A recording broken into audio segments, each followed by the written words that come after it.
আসসালামু আলাইকুম ভিউয়ার্স, ফাহিমি জি কিচেন থেকে আমি একটা লাউ রান্নার রেসিপি নিয়ে আসলাম। লাউ তো চিংড়ি মাছ দিয়ে মাছের মাথা দিয়ে অনেকভাবেই খাওয়া যায়, মুরগি দিয়ে। তো আমি আজকে ডিম দিয়ে কীভাবে লাউ রান্না করা হয় এবং সেটা সবাই চেটেপুটে কীভাবে খেয়ে ফেলবে তারই একটা রেসিপি নিয়ে আসলাম। এখানে আমি দুটো ডিম ভেঙে নিয়েছি, একটু লবণ দিয়ে সেটা ফেটিয়ে নিয়েছি। তারপরে চুলে একটা প্যান বসিয়ে তাতে তেল দিয়ে দিয়েছি পর্যাপ্ত পরিমাণে।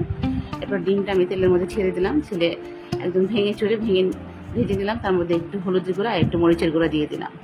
তো ডিমটা আমার ভাজা হয়ে গেছে, এটা আমি এখন চুলা থেকে উঠিয়ে নিচ্ছি। তো ডিম ভাজা তেলের মধ্যে আমি আরেকটু তেল অ্যাড করলাম।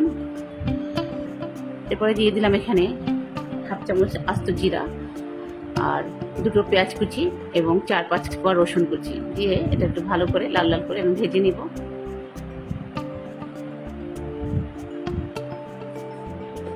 দুটা তেজপাতা ছিঁড়ে আমি দিয়ে দিলাম। এই রেসিপি ফলো করে যদি লাউ রান্না করা হয় তো সেই স্বাদ মুখে লেগে থাকবে অনেক দিন। তারপরে দিয়ে দিলাম 1 চামচ আদা রসুন বাটা দিয়ে সেটা একটু ভালো মতো তেলের সাথে আমি ভেজে নিলাম। এরপরে দিয়ে দিলাম হাফ চামচ লাল মরিচের গুঁড়া, হাফ চামচ হলুদের গুঁড়া, হাফ চামচ ধনিয়ার গুঁড়া আর হাফ চামচ জিরার গুঁড়া। এটা দিয়ে আমি তেলের সাথে একটু ভেজে নিয়ে এরপরে দিয়ে দেব কষানোর জন্য পানি।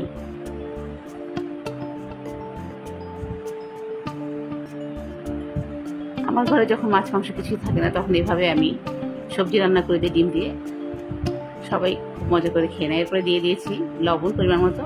আর এখানে এই যে আমি লাউ কেটে রেখেছিলাম গোল গোল করে, সেই লাউটা দিয়ে দিলাম। লাউটার সাথে ভালো মতো মশলাটা আমি মিশিয়ে নিলাম। এরপর ঢেকে দিলাম, ঢেকে 10 মিনিটের মতো রান্না করব। 10 মিনিট পরে ফিরে আসলাম, লাউটা আমার একদম প্রায় সিদ্ধ হয়ে গেছে। এখানে এখন ঝোলের জন্য পর্যাপ্ত পরিমাণে পানি দিয়ে দিলাম। আমি প্রায় 1.5 মগের মতো পানি দিয়েছি। দিয়ে এটা এখন আবার ঢেকে দিব, ঢেকে কিছুক্ষণ রান্না করব। লাউটা যখন সিদ্ধ হয়ে আসবে তখন আমি এই যে ভেজে রাখা ডিমগুলো এখানে দিয়ে দিব।